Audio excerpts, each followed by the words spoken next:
در یک فرودگاه متروکه در جنوب اصفهان تعریضی شده بود با حضور به موقع نیروهای مسلح جمهوری اسلامی ایران به شکست کامل انجامید. پیرو اطلاعات قبلی در بررسی‌های تکمیلی توسط کارشناسان حاضر در صحنه مشخص گردید. 2 فروند هواپیمای نظامی ترابری C-130 و 2 فروند بالگرد بلک‌هاک ارتش آمریکا با تحقق وعده الهی و یاری خداوند متعال و آتش خشم مقدس لشکریان اسلام در نیروهای مسلح مقتدر منهدم شدند. Peristiwa jatuhnya 3 pesawat ini membuat daftar panjang jumlah pesawat berteknologi tinggi AS yang keok di udara Iran. Sebelumnya, pada Jumat 3 April lalu, pesawat jet F-15 Strike Eagle yang sebelumnya diduga pesawat tempur siluman F-35 berhasil dihancurkan oleh Iran ketika melintas di wilayah Iran Tengah dekat perairan selatan Pulau Qasim.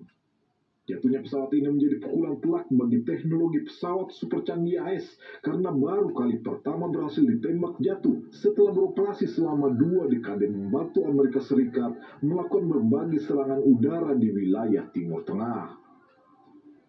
Berdasarkan data US Air Force, F-15A Strike Eagle merupakan jet tempur multiperan andalan Amerika Serikat yang telah dirancang untuk misi serangan presisi jarak jauh dengan memiliki panjang 19 meter dan mampu melesat hingga kecepatan sekitar 3.000 km per jam. Ketangguhan F-15 terletak pada integrasi teknologi avionik mutakhir karena dilengkapi radar jarak jauh dan sistem navigasi GPS hingga mampu memantau ancaman secara presisi serta fitur terbang rendah dan menyerang target dengan akurat bahkan dalam kegelapan malam.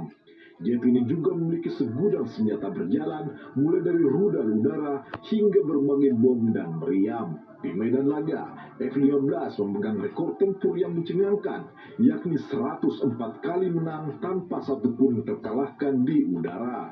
Sejarah mencatat peran besar F-15E dalam Perang Teluk tahun 1991 saat memburu rudal Scud dan menghancurkan target strategis di Irak, kemudian berlanjut dalam berbagai operasi di Afghanistan, Suriah hingga Libya.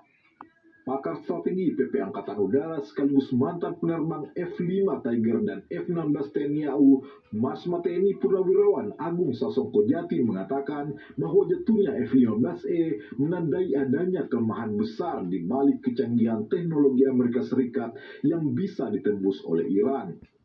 Salah satunya adalah jenis rudal Iran yang memiliki sensor infrared untuk menangkap panas pesawat canggih tersebut. Nah, infrared sensor yang dimiliki oleh Iran itu infrared yang sangat peka. Dia tidak melihat suhu 900 derajat dari panas di belakang pesawat. Dia hanya melirik suhu dari suhu 30 derajat sampai mungkin 300 derajat. Yang dilihat adalah suhu, kalau pesawat terbang dengan kecepatan subsonik sampai 600 km per jam atau transsonik sampai 817 km per jam, itu akan menghangatkan permukaan depan. Suhunya akan menjadi mungkin 40 derajat, 50 derajat, makin kencang naik sampai 60 derajat. Tidak panas, kita megang pun tidak panas. Tetapi itu sudah cukup untuk dilihat sensor inframerah. Pada saat perang di saat awal ketinggian tertinggi 30.000 dunia, nah begitu belakangan ketahuan, wah ini jangan-jangan kita sasaran kemarin kok dibilang kita hancurkan, kok masih radarnya masih berfungsi. Mereka terbang rendah, terbang rendah. Nah, terbang rendah karena di sini ada radar yang menyala, dia terbang di sela-sela gunung. Jadi kan ini radar, ini ada gunung, dia turun sehingga radarnya tidak niat ya. Nah, dia terbang di sana. Nah, pada ketinggian rendah ini dia ketangkap sama mobile station untuk inframerah ketangkap. Nah, saat itu juga mereka ketemu dengan 2 macam. Kalau pesawat F-15 dia disikat dengan rudal inframerah biasa, kecepatan tinggi. Tapi kalau F-35 dia disikat dengan menggunakan rudal merangkap drone. Marsma TNI Purnawirawan Agung Sasongko Jati menyatakan hingga saat ini sudah ada 18 pesawat super canggih Amerika Serikat yang berhasil ditembak jatuh oleh Iran. Dari jumlah tersebut, Amerika Serikat disebut mengalami kerugian hingga mencapai 9,1 triliun rupiah. Sebetulnya yang terjadi tadi, saya koreksi ada 18 pesawat yang jatuh. 18? Kalau Reaper-nya mungkin belasan, sama Hermes punya Israel itu juga belasan. Itu memang santapannya orang Iran kalau udah drone-drone itu. Jadi Jadi ada kejadian kemarin F-15 jatuh dekat Busur ya. Tapi sungguhnya dicurigai bahwa ada pesawat Hercules yang 2 dihancurkan sendiri, 1 MC-30 dihancurkan, kemudian banyak lain. Itu sebetulnya terkait dengan semacam, rupanya ada semacam serangan yang gagal, yaitu untuk menyerang Isfahan untuk mengambil uranium sebetulnya. Total semua harganya itu 575 juta dolar dengan seperti 9,1 triliun ya, rupiah itu mahal sekali. Kegagalan operasi penyelamatan dan jatuhnya belasan pesawat canggih ini diprediksi akan mengubah peta kekuatan udara di Timur Tengah. Pihak Pentagon sendiri belum memberikan pernyataan resmi terkait total kerugian yang disebut mencapai 9 triliun rupiah tersebut.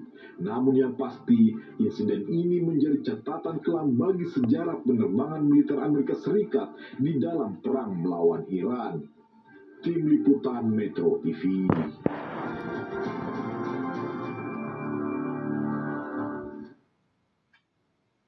PBB sebut Israel diduga kuat pihak yang bertanggung jawab atas